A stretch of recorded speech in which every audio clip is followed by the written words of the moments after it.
یا ایھا الذین آمنوا لا یسخر قوم من قوم، اے ایمان والو کسی کا مذاق نہ اڑاؤ۔ یہ تمسخر کیا ہے؟ قرآن مجید نے جس جگہ بھی تمسخر کا لفظ استعمال کیا زیادہ تر ثلاثی مجرد استعمال کیا، ایک جگہ صرف سورہ زخرف کے اندر دوسرے معنی میں استعمال کیا گیا ہے۔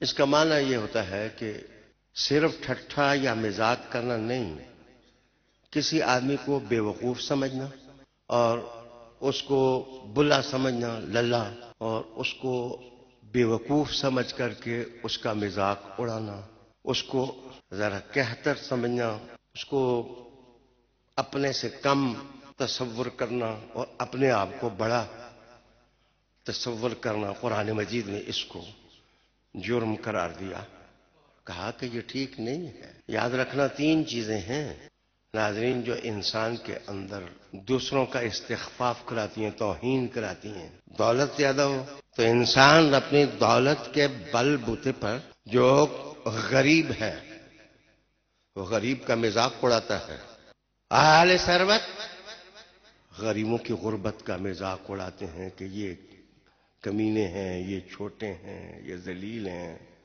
اور اپنے آپ کو پتہ نہیں کیا کیا سمجھتے ہیں۔ دولت بگاڑ پیدا کرتی ہے اگر احساس تیز نہ ہو یا احساس کسی کا غلام نہ ہو۔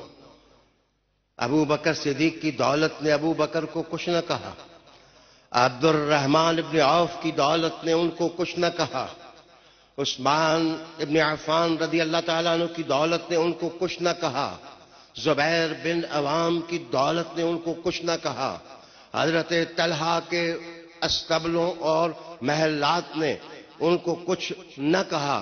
کیوں نہ کہا؟ کہ ان کے گلے میں حضور کی غلامی کا قلادہ تھا، اور وہ رحمت عالم صلی اللہ علیہ وآلہ وسلم کے اشاروں پر چلتے تھے، تو ان کی دولت بھی اسی طرح بٹتی، تقسیم ہوتی، خرچ ہوتی۔ دولت جس وقت بے مہار ہو اور انسان منہ پھٹ ہو تو اس کی گندی زبان جس وقت کسی کی عزت کا مذاق اڑائے اس کو بے وقوف جانے، قرآن مجید اس پر گرفت کرتا ہے۔ دوسری چیز ہے اقتدار۔ اکثر وہ لوگ جو اقتدار کا مزہ پاتے ہیں اور اقتدار کے گھوڑے پر متکبرانہ بیٹھتے ہیں، وہ اہل وطن، اہل غربت، مخالفین کا مذاق اڑاتے ہیں۔ اقتدار انسان میں تباہی لاتا ہے، ہلاکت لاتا ہے۔ اور تیسری چیز ہے علم۔ علم جس وقت سینے میں آتا ہے بندہ اپنے آپ کو کہتا ہے ہم چما دیگرے نیست، میرے جیسا تو کوئی اور ہے ہی نہیں ہے۔ پھر وہ کہتا ہے مجھے لکھو مولانا مولوی۔ پھر جس وقت بندہ مولانا مولوی بن جاتا ہے، علامہ وہ کہلانے لگ جاتا ہے، تو اس کے اندر دوسروں کو چھوٹا سمجھنے کا احساس جب پیدا ہو جاتا ہے تو وہ اپنے جیسا کسی اور کو سمجھتا ہی نہیں۔ امام غزالی رحمۃ اللہ علیہ اپنی ایک کتاب میں لکھتے ہیں کہ میں ان نخروں سے بھاگ کر کے بغداد سے میں نے جامع امویہ کے اندر جا کر کے مسجد کی خدمت شروع کر دی، جھاڑو لگانا شروع کر دیا، اور کہا کہ جس علم کا نتیجہ یہ ہو کہ انسان دوسرے کو کم ظرف سمجھے، کمینہ سمجھے اور اپنے آپ کو بڑا سمجھے، اس علم کا کیا فائدہ ہے؟ اس سے تو مسجدوں کے اندر جھاڑو دینا اور جاروب کشی کرنا یہ زیادہ بہتر ہے۔